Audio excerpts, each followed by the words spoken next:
Hi, it's Penny here. Welcome to another reading vlog. This week I have a fairly big stack of things that I want to read, but some of them are short things, so it might be achievable. And I'm hoping work won't be too stressful this week because I am getting closer to the end of the contract, and also I did see the end of my to-do list the other day, so I feel like I'm starting to catch up on things. Let's hope that I don't come back in a few days saying that everything's changed and I'm stressed again. So, I guess the main thing that I want to try and read this week is Cytonic by Sanderson. This is the third book in the Skyward series, all about this girl named Spencer. In the first book, she really wanted to become like a space pilot to fight in this war. Her people have basically been trapped on this planet, and anytime they try to leave, they get attacked by these aliens. She does manage eventually to get involved, but then learns that there's a lot more going on than she might have expected. The second book went in a direction that I wasn't expecting, and I wasn't entirely sure if I liked it, but I guess we'll see what's going to happen in the third one. I haven't really heard much about it. I feel like because it goes in such a different direction than you're expecting, people feel like they can't talk about it because it's spoilers. I know that's kind of how I feel about the second book. My favorite thing about this series is there is an AI character who is hilarious. So I'm hoping we'll get more of that in this book, as well as there's kind of like this bigger magical, mysterious thing. I say magical, it's kind of a sci-fi, so maybe it's got a science basis. I don't know, but it was kind of strange, and I'm really interested in that aspect, so hopefully we'll get more of that in this one. Now, along with the release of this third book, Sanderson also released 3 novellas. 2 of them are set before this, so I will be trying to read those 2 before I read this. And whether I'll read the third one afterwards, we'll see whether I'm burnt out by Skyward by then. I do also have a couple of other things. So I've got 2 graphic novels that I got from the library.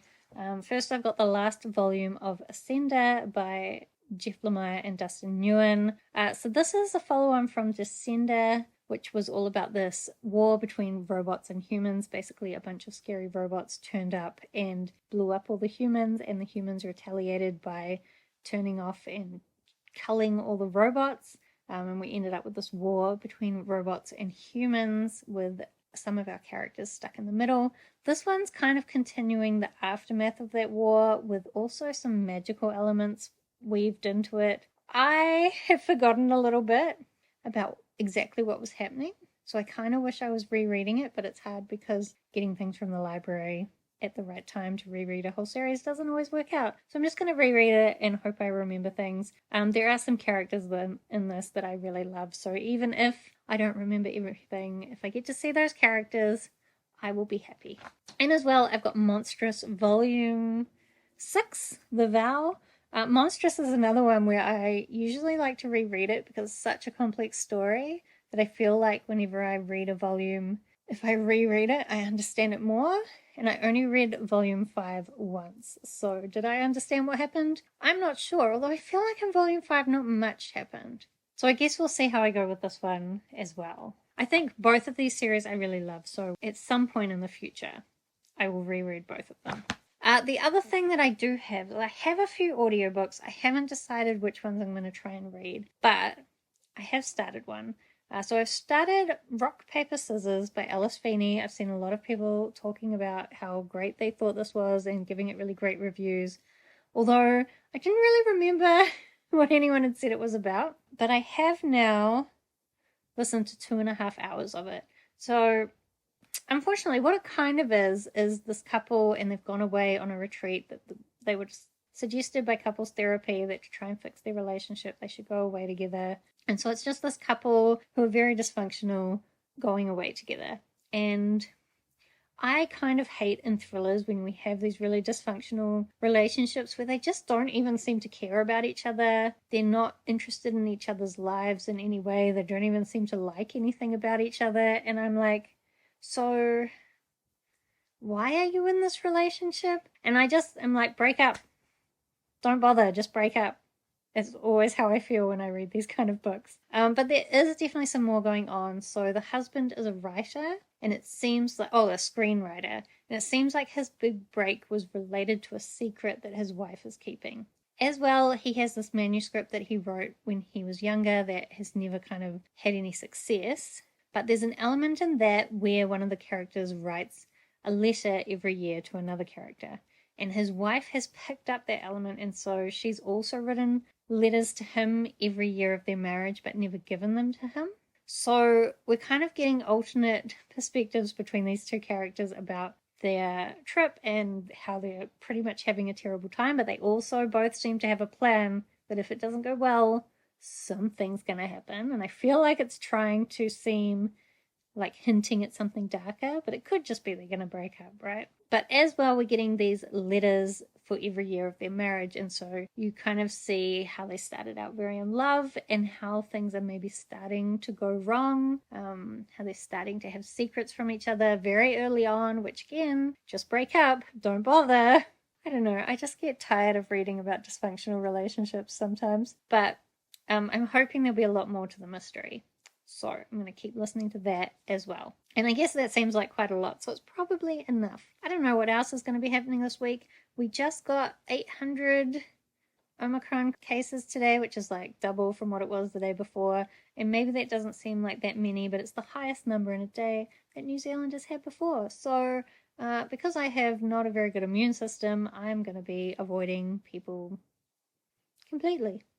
Unfortunately, I still have to go to work and do video calls, but like physical meeting with people, not a thing I'm going to do. So I'm mostly just going to be hanging out at home, going for walks, listening to audiobooks, and trying, actually my goal for this week is to try and go to bed and read for an hour every night before I go to sleep. We're going to try to properly introduce that rule or that habit this week. So we'll see how we go with that.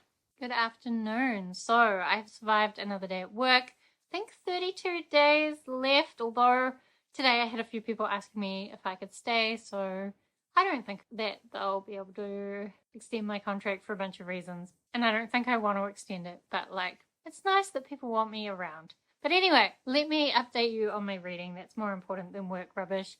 So I'm now at 65% of rock, paper, scissors. I have a few theories of what's going on, but I definitely am enjoying how everything's weaving together. There's all these hints, and I think there's a lot of potential for the mystery to be interesting. I do still think all the stuff with their relationship, my answer to all of it is like, just break up, stop it. There was one chapter especially where it was after their 7th wedding anniversary, and she just spent the whole time complaining about how her husband was successful in his career and oh, poor me, everything's sad. I don't know. I just felt like, can you not be happy for your husband? And like, if you're not happy with how your time's going for your own life, do something about it. Don't just like complain and expect him to fix it and like change his life to make you the center. You need to be the center of your own life. I don't know. I just like, as I said, I don't really enjoy reading about dysfunctional relationships. So that part of the story is very annoying and I don't care. But the actual mystery where they're stuck at this cabin out in the middle of nowhere and their dog's gone missing, they found some strange things. There's this weird lady who is maybe the housekeeper, but there's definitely more going on than that. As well, the other aspect of the story that I hadn't mentioned is that her husband has like face blindness, so he can't recognize and remember people's faces. And that's definitely going to fit into the story somewhere. I have a few ideas, but I'm not sure. But when he was younger, there was some kind of car accident. He doesn't remember it properly because he was a lot younger, but also like they think he saw the person who was responsible for his mother's death, but he doesn't remember their face because he has this face blindness.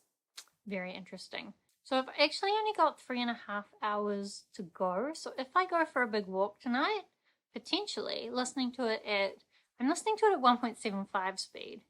So potentially I could come very close to the end. I might just finish it because I know with thrillers, once you get to a certain point, you just want to finish it and find out what's going to happen. You can't really stop. It's not possible. So hopefully I'll be able to tell you how I felt about the end of that soon. The other thing that I started reading last night was Sunreach by Brandon Sanderson, and Janci Patterson is the author that he got to help him write it. And so far, I'm actually pretty glad that this novella exists, because I realized that there's a lot that I forgot about the Skyward world, and it's been able to give me some hints that reminded me what was happening. As well, in the first book, there was kind of like this friend group that Spencer had made that were like learning to be pilots with her. And in the second book, you got a lot less of them. And so I kind of forgotten a lot about them. But this novella is about those people. Specifically, we're following a girl named FM who's really into music. FM's her call sign. I forget her actual name. I don't remember if I just read it last night. I think I did. Anyway, we know her as FM. And this particular story seems to be a story about the slugs. So Spencer at some point ran into this slug. She named it Doom Slug, made it her pet. And there's some interesting elements about these slugs that you learn through the story. And in this particular one, this friend group is kind of trying to gather a bunch of these slugs together and see what they can learn about them. But the slugs, difficult to keep under control. So it's not too serious, it's just kind of fun, but it is definitely giving me some memory cues to help me remember what was going on with the story. So I'm glad that I'm reading it. There were just a couple of lines about like FM having a crush on someone else, and they were a little bit twee, in my opinion, like just random thoughts interjected about like, oh, but he's so attractive. Oh, why won't he talk to me? And just, really? I don't know.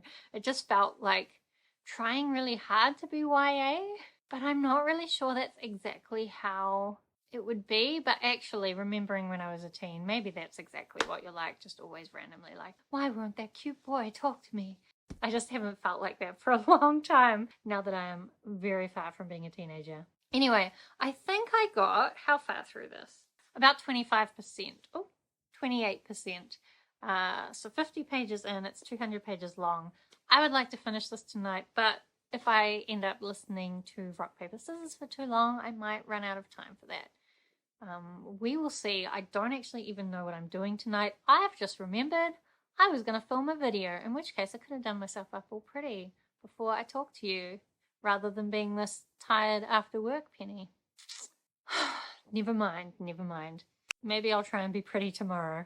Okay, so I just got home from my walk. I just finished Rock, Paper, Scissors. Perfect timing. I haven't even had time to process, although the book kind of does give you plenty of time to process at the end after what happens. And I have to say, well done. Very nicely executed. It was an idea that I considered at one point, and then I thought, no, that's probably not it. But very nicely done. I can see why people are giving this good reviews. I do think it would have been better with a little bit less dysfunction in the relationship, because I didn't enjoy those bits.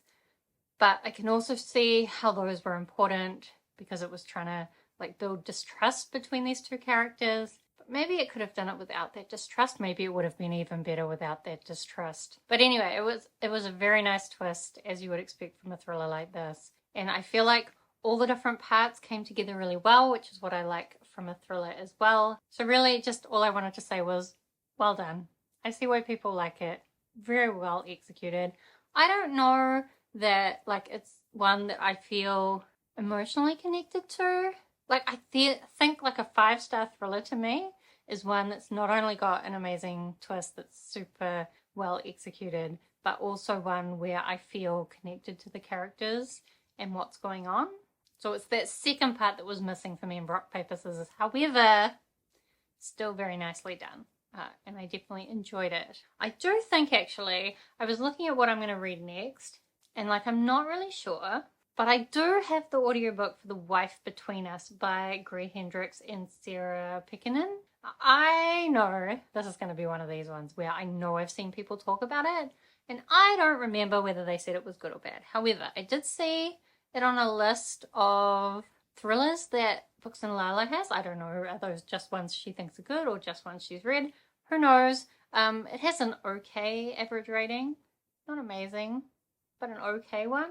So maybe I'll read it and it'll turn out that everyone hated it, but I feel like maybe I saw people say they liked it at one point. Anyway, it was available at the library, an audiobook. I feel like I'm setting myself for failure because so many times when I get thrillers that are available at the library from an audiobook, they are not good. But I'm in the mood for another thriller, and this one is one that I think maybe might be good. And it's available. So we're going to take the risk. Hello. So it's Saturday. As usual, I disappeared for a couple of days while I was being bothered by work.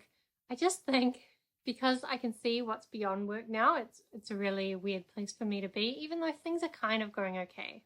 But anyway, let me catch you up on my reading. I actually have not done that much physical reading, although I did manage to finish Sunreach, and I read the first page of Read On, but I haven't got very far through it. So Sunreach was a lot of fun.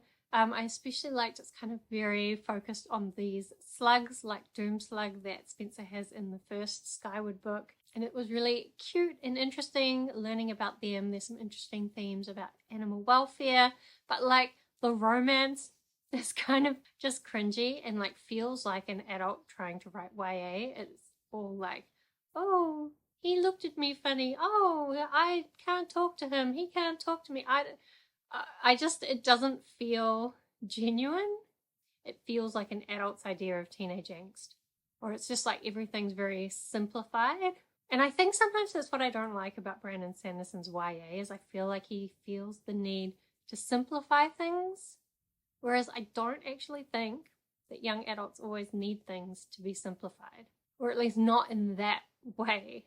Anyway, it was a fun story. It was really good for reminding me what's going on in the world, and I do feel like a lot more prepared now to go into Cytonic, but I do still need to read on before I get to that, which, as I said, I've barely started. So I feel like Cytonic is actually going to have to be a thing for next week rather than trying to get it done this week. And I don't actually even know if I'm going to have time to read on this week, because there's not much time left. Tomorrow, Jason and I are going to go and enjoy some nature, so like probably I'm going to run out of time.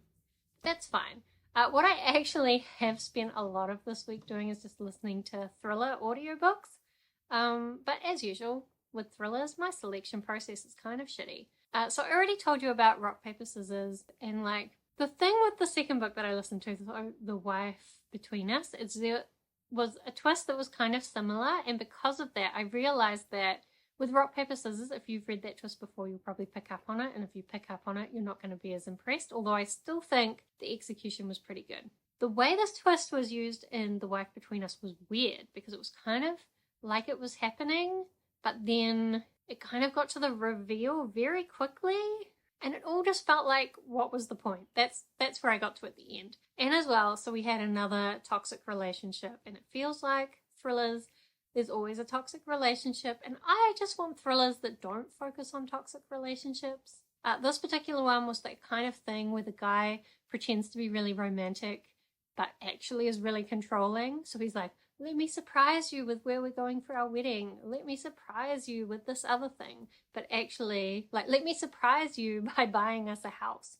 But actually, all he's doing is making it so that she can't have any input into these decisions. And I know a lot of women get done in by this thinking it's romantic, but as soon as it started doing some of that shit, I was like, wow, I hate this guy. I remember reading this article once about this man who actually proposed, and he had already planned out the wedding to happen that day that he proposed. And the article was all like, oh my God, how romantic. And I was like, wow, that is awful. Why would you do that? But anyway, some people find it romantic. I think it's toxic.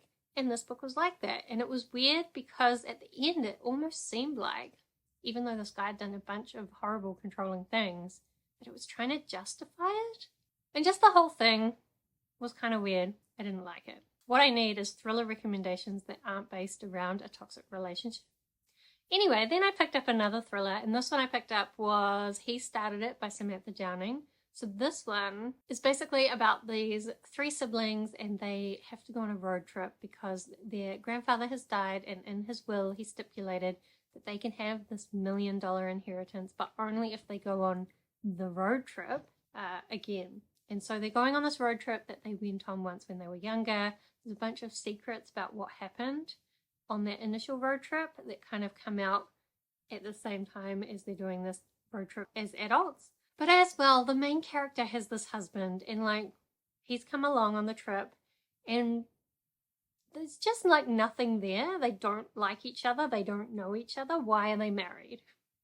And I didn't like the main character. I felt like what was missing from He Started It is I like a mystery that I can figure out. I like picking up on the clues and trying to figure it out. Whereas this one, it was more like the reveals were things you couldn't really have guessed at.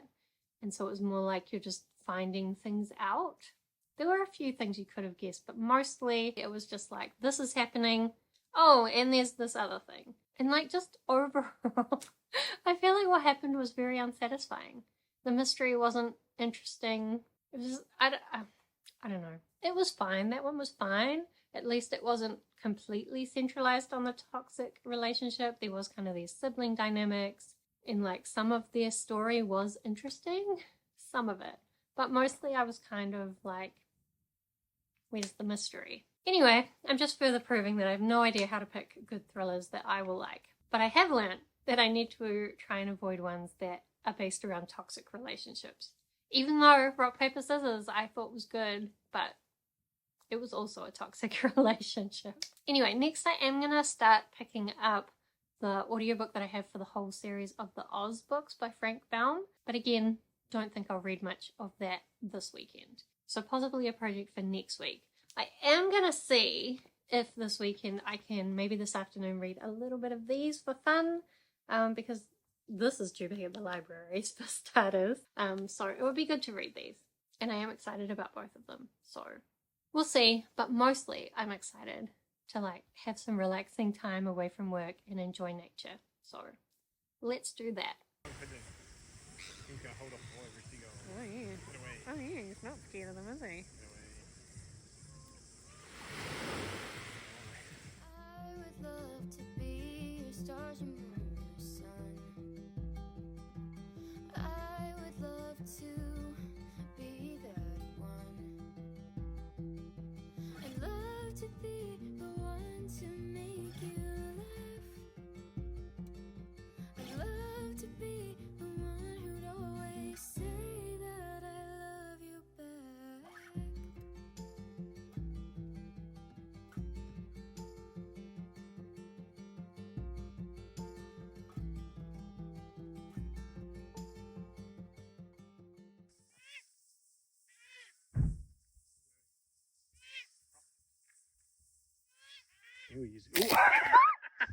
Hello, so it is me, tired from work Penny, here to, I guess, wrap up this reading vlog, even though I'm not sure that I even vlog very much, but maybe it'll balance out because I know last week I had a really long vlog. Maybe this will be a shorter one, but I haven't edited any of it yet, so who knows. Anyway, firstly, I didn't manage to read either Redawn or Cytonic this week. I still haven't picked them up, even though it's Tuesday. So I think this is going to have to be a project for the rest of the week. I don't know how I'm going to find time to do it, but that's going to be the goal. Physical things that I did manage to read though, is I did manage to get through these two graphic novels. So firstly, Ascender. I don't know if I talked about what the series is about in this vlog. But anyway, it is like a sequel series to the Descender series. In Descender, we had this war between robots and humans. I really loved it. I felt really attached to the characters, and a lot of the characters have carried through into this series, which is a lot of why I like this series. This one does kind of introduce this element of magic, and I felt this final book in the series did wrap things up really well. But I will admit that the plot of this one is not as good as the plot of Descender. And as well, I did feel like the art in this one, like it's always kind of been quite a rough art style. But I felt like in this particular one, it was maybe even rougher, although that might just be that I didn't remember it properly. There are still definitely some parts that I liked, particularly Epic, and I don't know, I rushed through this. I read it so quickly because I was so excited to be back with the characters. So I feel like if you really love the characters, they will pull you through this. And I'm gonna reread this at some point because I definitely feel like there were a few elements that I had forgotten about exactly what was happening. And I feel like with this kind of series, it's almost better to read the whole thing in one go so that you can like connect up all the dots. Which is the same for the other graphic novels that I read. So this is the 6th volume of Monstress. For the first 4 volumes, every time I picked up another volume, I went back and read from the start. And I definitely found that reread was very helpful for me to help understand what's going on. There's a lot of characters, a lot of them are related and look kind of similar, so it's sometimes hard to remember who's who. Sometimes people are disguised as other people, that makes it even more confusing. But I love the art in this. Whereas this art is quite rough, this art is just like every panel almost is like a piece of art. There's so many amazing, beautiful pages. And we've got these really cute little pages in between the chapters with the really cute cats. So there's always a little bit about Professor Tam Tam, this cat, educating the kittens about something about the world. So in this world, we've basically got a whole bunch of different races at war. We've got the ancients, who are like these godlike animal creatures, and then we've got the humans, and in between you've got the arcanics, who are like half ancient, half humans. So they have normally elements of animals, but they're not completely godlike and animal-like. As well, you've got the cats. A lot of them are necromancers, and their powers depend on the amount of tails they have. And they're also that very cat-like cats. You know that I love cats that just act truly cat-like, and the cats in here have got it down. In the series, we're mainly following Micah, who has this, as well as being part arcanic, she also has like this demon possessing her. And throughout the series, she's kind of become involved in things. There's a bit of a war going on with these witches trying to steal the blood of different creatures to get power. There's a lot going on in this, and I will admit, I read this, I loved it. The art was beautiful, the aesthetic was lovely. I loved just the atmosphere, but did I follow everything that was going on? No. Will I reread this series at some point and possibly understand it further? Hopefully. That's certainly the plan. But honestly, I just love this series. It is beautiful, and there's just so much to it. I feel like I read one other thing since I last talked to you. Oh! I did start listening to the audiobook of The Wizard of Oz, whatever the first book in that series is called. Anyway, I have the whole collection. It came through from the library. It's like a 70-hour audiobook, and I started listening to it, and I realized I'm stupid. What I should really do is listen to that whole series of the Books of Oz at the same time as rereading Wicked and the rest of the books in that series by Gregory Maguire. I have Son of a Witch up on my shelf up here somewhere. My sister's got my copy of Wicked, and I did read that series when I was younger, but it's been a long time. But when I started listening to The Wizard of Oz, and it was talking about all the different, like the Winkies and the winged monkeys, and I just remember the way Wicked is told is from the Wicked Witch of the West's point of view. And so I kind of want to see how it lines up with the original book and read them at the same time. So that's a project that I'm going to put aside for future times, and also means I have a little bit less on my TBR for the month of February, which is only a week away from ending. So I think that was the right call. So I guess that was my week of reading. I don't remember exactly what I read, but I think I kind of failed at finding a really good thriller. I did kind of like rock, paper, scissors, but I realized that I think with thrillers that are twist-based, the first time you read that kind of twist, it's really good, and especially if it's executed really good. And I think rock, paper, scissors does that. But I definitely think if you've read that kind of twist before, it wouldn't have as much of an impact on you. So that makes like reading and reviewing thrillers really difficult. The other thing I definitely did learn about my taste in thrillers, though, is that I don't like ones with toxic relationships, which it seems like a lot of them are based on. I also don't really like the unreliable narrator trope, although maybe I've read some books before that had an unreliable narrator and have liked them. I need to confirm that. Anyway, I still don't really know what kind of thrillers I like, I guess. It's so hard. Maybe thrillers aren't for me, even though I have read some that I've really loved, so I don't know. Anyway, Thank you for hanging out with me this week. Do let me know if you have read any of the books that I read this week, whether you like them or whether you're interested in reading them. Otherwise, I hope that you are doing well, and I will see you next time.